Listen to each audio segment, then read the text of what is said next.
My Lords, in opening this last debate of the year, which will focus on human rights and security issues arising from China's actions in Hong Kong, Taiwan, Xinjiang, Tibet and the South China Sea, may I begin by thanking everyone who will speak in the debate, along with the House of Lords Library for its excellent briefing note and the Inter-Parliamentary Alliance on China for its critical role and for its support and assistance. I declare interest as an officer of the all-party groups on Hong Kong, the Uyghurs and freedom of religion or belief, and as a patron of Hong Kong Watch. I also note, my Lords, that today has symbolic significance because on this day, 40 years ago, the Sino-British Treaty was signed by Margaret Thatcher and Zhao Ziyang. My Lords, China's human rights violations and the growing security challenges posed by Beijing's international posture are well documented and will raise profound questions about our principles, security and strategic resilience during the course of this debate. And in this week of all weeks, we've seen more evidence of the threats to our domestic security and institutions. Commenting on the activities of the 40,000 agents of the United Front Work Department, our Intelligence and Security Committee says the UFWD has penetrated, I quote, every sector of the United Kingdom economy. MI5's head, Ken McCallum, says infiltration is on an epic scale. Extraordinary, then, in those circumstances for the Prime Minister to be pressing for closer ties with the Chinese Communist Party regime and to say we should no longer describe it as a threat. Now, my Lords, this may not be Maclean and Burgess, Philby and Blunt, but subversion of our state and its institutions involves manipulation and entrapment, influencing and cyber attacks, intimidation, threats and transnational repression. Not long ago, the Foreign Secretary wanted this regime prosecuted for genocide. So in setting the scene for the debate today, let me begin perhaps in Hong Kong. In 2019, it was a privilege to be one of the international team which monitored the last fair and free election in a city that was once a bastion of freedom in Asia. Since 2020 and the enactment of the draconian national security law, it has subsequently seen every vestige of democracy dismantled. The consequences are stark. Over 1,200 political prisoners languish in jails, including prominent figures like the British citizen Jimmy Lai, exiled legislators such as Nathan Law, facing bounties placed on their heads simply for advocating democracy. Recent Human Rights Watch analysis has highlighted increasing transnational repression aimed at British national overseas BNO passport holders and their families, and even to non-Hong Kong residents, threatening critics abroad with extradition. Recalling the attacks on protesters outside the Manchester consulate, which the Foreign Affairs Select Committee described as a brazen violation of diplomatic norms, we can see where this has taken us. In a letter to the Security Minister, I recently requested a dedicated email address to be set up so that victims of CCP overseas intimidation could guarantee getting through to someone adequately trained in this very specialised crime. And perhaps the noble Baroness, the Minister, when she comes to reply, could say when a response might be forthcoming and also say a word to those UK Hong Kongers still denied access to mandatory provident funds, an estimated £3 billion. What progress has the government made in securing the release of this money, and what does she have to say about the role of HSBC and Standard Charter? I wonder, my Lords, did the Minister raise this matter when she, I'm talking now about Minister West, recently visited Hong Kong, and if so, what response did she receive? I'll also, if I may, take the opportunity to say a word or two more about Jimmy Lai, although I know that the noble Lord Garnier and others will do so as well. Mr. Lai is currently on the stand being asked spurious questions about his involvement with British nationals, including people that he never met or even heard of. The United Nations Working Group on Arbitrary Detention found multiple violations of his freedom. For a British national who has never held a Chinese passport to be held in solitary confinement with no consular access denied access to the sacraments, dragged out to court to respond to an entirely fabricated narrative, is simply outrageous, and it certainly makes a mockery of the Sino-British Joint Declaration. May I ask the Minister if she'll support the request by British nationals who've been cited during the proceedings in the case to be heard in the Hong Kong court, in which she also placed on record her view of the absurdity of this show trial, the spurious charade of dragging foreign legislators into it as well. Could she also roundly condemn the recent jailing of 45 Hong Kong pro-democracy leaders, including Joshua Wong and Benny Tai, sentenced to years in jail for so-called subversion? Shocking. But let me turn then also to the atrocities in Xinjiang and Tibet. In Tibet, the CCP continues its campaign of cultural erasure. There are systematic efforts to suppress Tibetan language, dismantle monasteries and impose Sinicization policies. The Dalai Lama remains exiled and religious freedoms are virtually non-existent.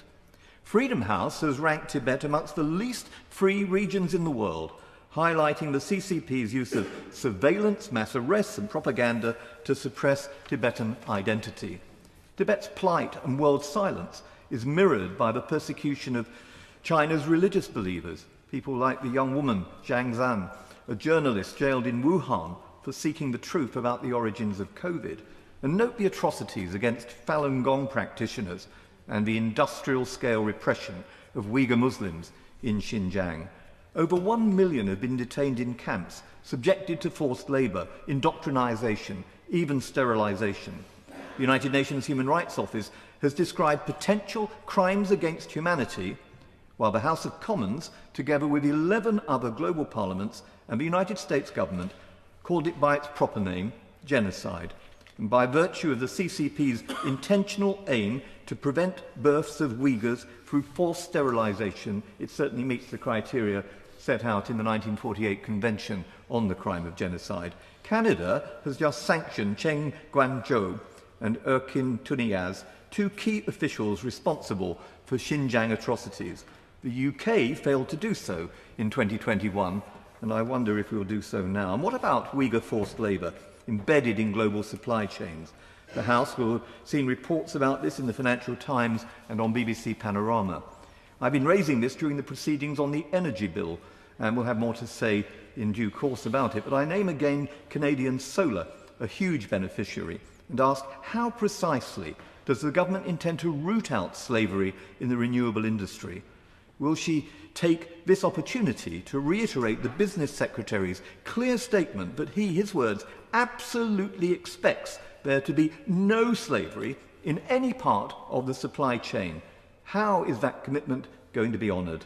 What are we going to do to prioritise supply chain resilience by diversifying imports and supporting domestic industries?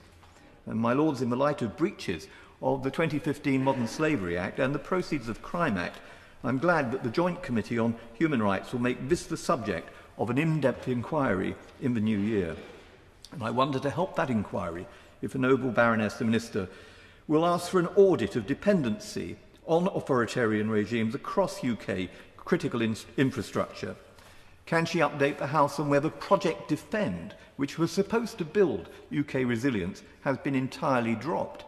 And with a trade deficit of over £23.7 billion with China, and British workers losing their jobs in the car industry undercut by slave labour, this immoral trade is also a threat to our economy and our security, undercutting resilience, deepening dependency, points often made by the noble Lord Blencathra and the noble Lord Purvis, from whom we'll hear later. And that leads me, my lords, to Taiwan and the South China Sea. In May, with my noble friend Baroness de Souza and the noble Lord Rogan, we attended the inauguration of President Lai in the vibrant democracy of Taiwan, home to 23 million free people. Taiwan's Ministry of Defence reported over 1,700 military incursions into its airspace in 2023 alone, a 40% increase from the previous year. And meanwhile, as noted in Jane's Defence Weekly, Beijing continues to hold large-scale military drills around the world. A conflict over Taiwan would be catastrophic, with consequences extending far beyond the region. A recent Bloomberg report estimated that a war over Taiwan could shave $10 trillion from the global economy. That's 5 times worse than even the impact of the horrific war in Ukraine has been. As Taiwan produces over 60% of the world's semiconductors and 90% of advanced chips, the disruption to supply chains would be unparalleled. And without these chips, of course, nothing works. Our critical infrastructure depends upon them. The devices in our pockets can't run without them. My Lord, has the government assessed the UK's economic exposure to various scenarios in the Taiwan Strait? And will that be part of the China audit? And our headaches in the South China Sea don't end there. With China's militarization of artificial islands in defiance of the 2016 ruling by the Permanent Court of Arbitration, undermining international maritime law, we must recognize these changed circumstances and deepen military and economic ties with Taiwan, expand freedom of navigation and operations, and further bolster alliances with like-minded partners in the Indo-Pacific, including Japan, Australia, and ASEAN nations. AUKUS, of course, is a promising step in that direction, but we must commit further resources and political will. We should support Taiwan's accession to the CPTPP. We must also be far more aware of China's military heft. Note the support China has given Russia's invasion of Ukraine. It has provided Moscow with dual-use technology, expanded trade in sanctioned goods, and offered diplomatic cover in multilateral forums. President Zelensky's own advisor says China provides over 60% of the components used to prosecute Putin's illegal war. That's without the supply of weaponized drones in violation of sanctions. A deadly quartet, now led by China, poses a direct challenge to the rules-based international order. As the European Council on Foreign Relations notes, the Sino-Russian alignment extends beyond Ukraine. It is aiming to reshape global norms in their favour. My Lords, Russia's war is China's war. The CCP knows that depleted war chests make it harder to deter escalation over Taiwan. Meanwhile, China is engaged in what the former Foreign Secretary called the biggest military build-up in history. I've sent the Noble Baroness, the Minister, Lord Coker and Sir Julian Lewis MP a disturbing report given to me alleging an illicit bioweapons programme, along with a separate note on imagination technologies and China reform, which has deep connections to China's military-industrial complex and national security establishment. And I hope the Noble Baroness will promise a full written reply in due course. What is clear enough is that this is a hostile state. It is ludicrous and worse to try and justify deepening business links, pouring public and private money into China's coffers while they are making possible an illegal war in Europe. And this is also, of course, an enemy within. Chinese companies dominate critical infrastructure sectors, from energy to technology, and I know we'll hear from the Noble Lord Fox on this, including, my lords, the millions of China-made surveillance cameras right across Britain. Russi speculates that over 80% of foreign direct investment into the UK from China comes from Chinese state-owned enterprises, heavily subsidised companies operating under the direction of a one-party state. And universities too are entangled in partnerships with Chinese institutions linked to the People's Liberation Army. Note the examples in the 2023 Civitas report, including work on artificial intelligence and quantum computing. Perhaps the Minister can tell us what we're doing to assist universities to become less resilient on CCP money, and what we did to challenge UCL, an illustrious university, when Professor Michelle Shipworth was removed from teaching a course on China, saying it conflicted with the university's commercial interests. Professor Shipworth had highlighted data from the Global Slavery Index suggesting China had the second highest prevalence of modern slavery in the world. Such examples, and this debate, underlines what our International Relations and Defence Committee of this House said was the need for a coherent strategy, filling what was referred to as a strategic void. How will the China audit attempt to fill that void? And how will it connect to Lord Robertson's strategic defence review? To conclude, a coherent strategy would face the multifaceted challenges posed by China, strengthening our alliances, protecting national security, reducing economic dependencies, exposing authoritarian collaboration. We ought not to be persuaded by those who seek to talk down Britain making out that we have no international clout. Capitulating now would cause greater pain later. By aligning our policies with our principles, we can safeguard our security, support those who suffer under oppression, and lead by example in defending democracy on the global stage. My Lords, I beg to move.